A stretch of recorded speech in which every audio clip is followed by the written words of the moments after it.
6 মাস না যাইতেই দেশে পড়ছস। আমি 6 মাসে এমন টাকা কামাই আনছি যে আমার আর ফেরতই যাইতে হইব না। কি কস? 6 মাসে এত টাকা কামাইছিস তুই? বয়ে বয়ে খাইলে রাজার ধন পুরায় যায়। আমি চিন্তা করছি জমানো টাকা দিয়া বাচ্চা পয়দা কর। কেমনি? আদম ব্যবসা। দালালি? দালালি কসকে? বিদেশ যাওয়ার ব্যবসা, একটা ট্রাভেল এজেন্সি, স্বপ্ন পূরণ ট্রাভেল এজেন্সি। নামটা কেমন বলো না? সুন্দর আছে নামটা।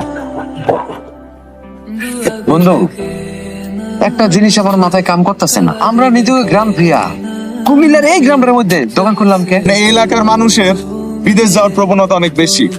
আর নয় বিদেশ যাওয়া নিয়ে প্রতারণা, এসে গেছে স্বপ্নপুরন ট্রাভেল এজেন্সি। আজই চলে আসুন আমাদের কাছে নিকটস্থ ঠিকানায়। কষ্ট করে দালাল খুঁজতে ওরা এজেন্সি আমগো এলাকায় চলে আসছে। আচ্ছা মা, তুই আমারে একলা রাইখা বিদেশ যাইতে হবো কেন? আমি বিদেশ যাই কয়টা বছর কষ্ট করে আমগো যত ঋণ আছে আমি সব শোধ করে দিই। এইভাবে দেশে থেকে কি টুকটাক চাকরি করে আব্বা সংসার চালানি যায় কও? আসসালামু আলাইকুম। ওয়ালাইকুম আসসালাম। বলেন। কালকে মাইকিং শুই না আর লিফলেট দেখে আসছি আপনার অফিসে। এর আগে আসলে অনেক দালালের কাছে ঘুরছি, কিন্তু কোনো লাভ হয় নাই। আপনি একদম ঠিক জায়গায় আইছেন। আমাদের কাছে কাগজপত্র জমা দিলেন, আপনাদের কোনো চিন্তা করতে হবে না। সাব্বির, আমি তো আইতাছি। জি, দেখি আমাদের বস। দেখা মনে হলে খুব ভালো হয়।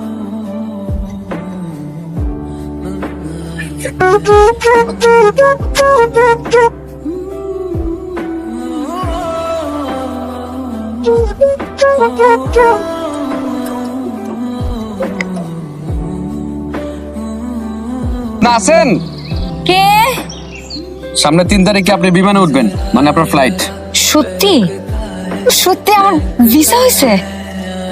আপনি বিমান থেকে নেমে গাড়িতে উঠবেন, তারপর সোজা কোম্পানিতে ঢুকে কাজ শুরু করে দেবেন। আপনি এত বড় একটা সুখবর দিচ্ছেন, পরে কি খাইতে দিই?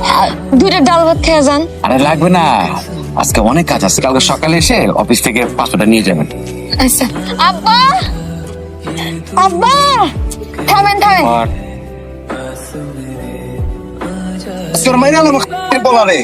কি হয়েছে? আপনারা সাব্বির ভাই এরকম বাইন্ধা রাখছেন কেন? বান্ধব না থেকে তামাশা দেখো, আমার সব চোর বাটপার আমাকে সবার টাকা পয়সা নিয়ে বসে গেছে ভাইগা। না না, আপনি তো কোথাও ভুল হইতেছে। ওনারা মানুষ খারাপ না, আমিও তো টাকা জমা দিছিলাম। আমার ভিসা টিকিট সবকিছু বুঝাই দিছি। টিকিট তো আমারে দিছিল, সব নকল। নকল মানে?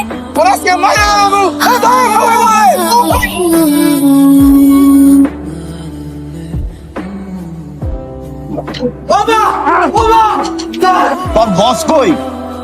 আমি জানি তুই সব জানোস। বিশ্বাস করেন স্যার, আমি কিছু জানি। স্যার বলতেছি স্যার। টাকাগুলো কই নিয়ে পালাই স্যার? বল স্যার, স্যার আমি জানি না স্যার, বিশ্বাস করেন। আমি থেকে স্যার কিছু জানি না স্যার, আর বিশ্বাস করেন স্যার, এর থেকে বেশি কিছু জানি না স্যার।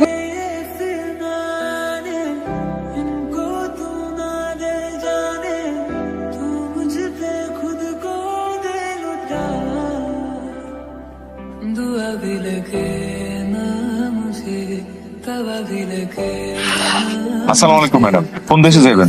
সৌদি আরব। বলেন না।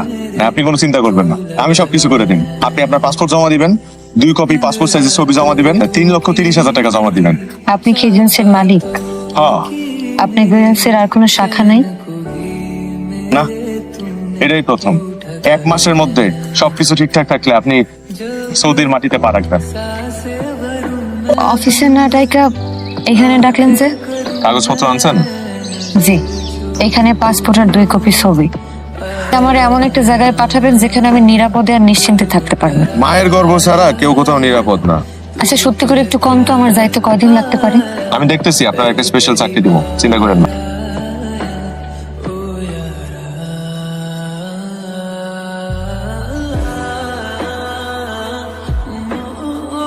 চলি, আমি আপনার একটা কথা কইতে চাই।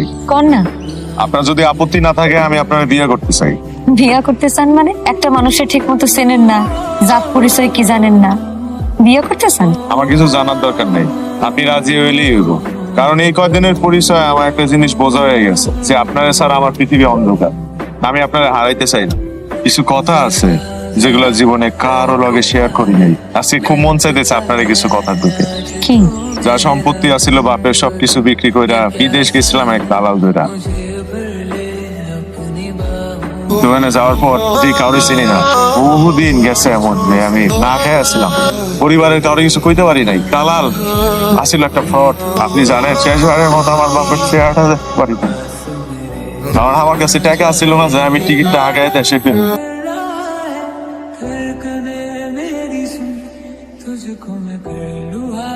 আপনার লগে প্রতারণা হচ্ছে দেখে আপনিও মানুষের লগে একই কাজ করবেন? মানে এটা থানা গেলে বুঝতে পারবেন। আপনি এতগুলো মানুষের বিশ্বাস নিয়ে না খেললেও পারতেন। আমার লগে প্রতারণা হওয়ার পর আমার খুব জিজ্ঞাসা ছিল, মনে হয়েছিল আমার লগে যা হয়েছে দুনিয়ার প্রতিটা মানুষের লগে এটা হওয়া উচিত। কিন্তু আপনারা দেখার পর আমি আমার জিদ থেকে সরে গেছিলাম, নতুন করে বাঁচার স্বপ্ন দেখছিলাম, ভালো হয়ে যেতে চাইছিলাম, আর আপনি আমারে ধরাই দিলেন। অন্য মানুষের স্বপ্নরে গুড়া গুড়া কইরা কেউ যদি নিজের স্বপ্ন দেখতে চায়, সেই স্বপ্ন আল্লাহ কোনোদিন পূরণ করে না। তিলে তিলে আমার আব্বাই টাকাগুলো জোগাইছিল, ভাবছিলাম বিদেশ দিয়ে নতুন করে জীবনটা করব, কিন্তু আমগো মতো গরিব অসহায় মানুষের স্বপ্ন নিয়ে যে এরকম দুই নাম্বারই করে না, এরকম মানুষের সব থেকে বড় শাস্তি হওয়া উচিত। এই অমানুষটারে আমার চোখের সামনে থেকে নিয়ে যান। আমি যে বগুড়াতে আছি এটা আপনি জানলেন কি করে?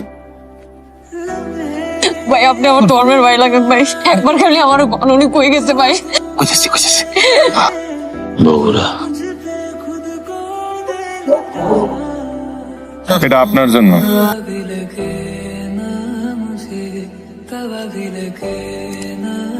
সময়, পরিস্থিতি আর মানুষের প্রতারণা।